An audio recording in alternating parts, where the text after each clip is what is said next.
Hello दोस्तों, महाराष्ट्र की लाडकी बहनों को बहुत तगड़ा झटका लगा है। अब सरकार अपने दिए हुए पैसे वापस ले रही है। आखिर क्या है यह माजरा?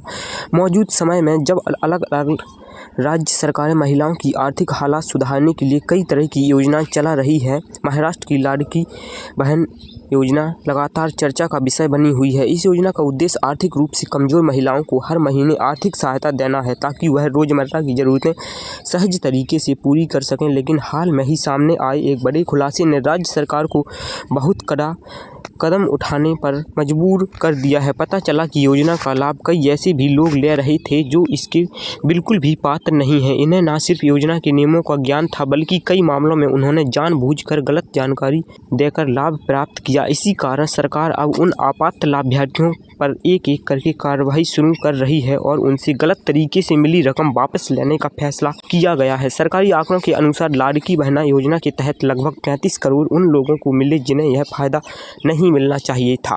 विधान परिषद में रखी गई रिपोर्ट के मुताबिक 14.5 करोड़ ऐसे लाभार्थियों को दिए गए, जिनमें 1526 सरकारी कर्मचारी शामिल थे। यह चौंकाने वाली बात इसलिए भी है क्योंकि सरकारी कर्मचारियों के लिए पात्रता मानक स्पष्ट रूप से निर्धारित है और ऐसे लोगों का इस स्कीम के लिए आवेदन करना ही नियमों का उल्लंघन है। इसके अलावा अधिकारियों ने 14,298 पुरुषों की भी पहचान की है, जिन्होंने यह योजना सिर्फ महिलाओं के लिए होने के बावजूद लाभ ले लिया है।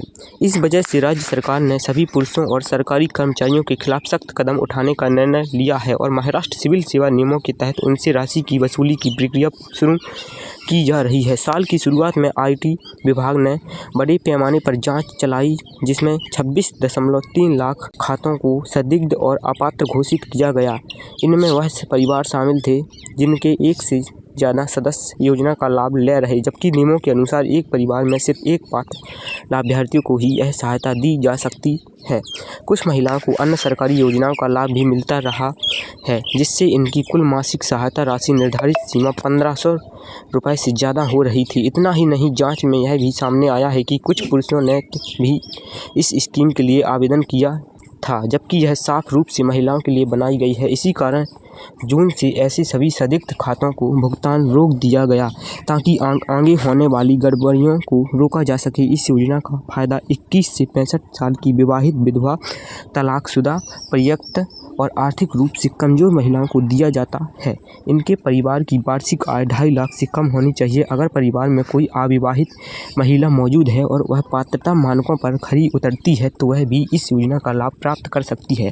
खास बात यह है कि लाभ लेने वाली महिला किसी दूसरी योजना का फायदा तभी उठा सकती है जब दोनों योजनाओं से मिलने वाली कुल राशि मासिक 1500 रुपये से ज़्यादा ना हो। तो सरकार अब इस योजना को ज़्यादा पारदर्शी और सही लोगों तक पहुँचाने के लिए लगातार सुधार कर रही है और अपात्रों पर सख्त कार्रवाई जारी है।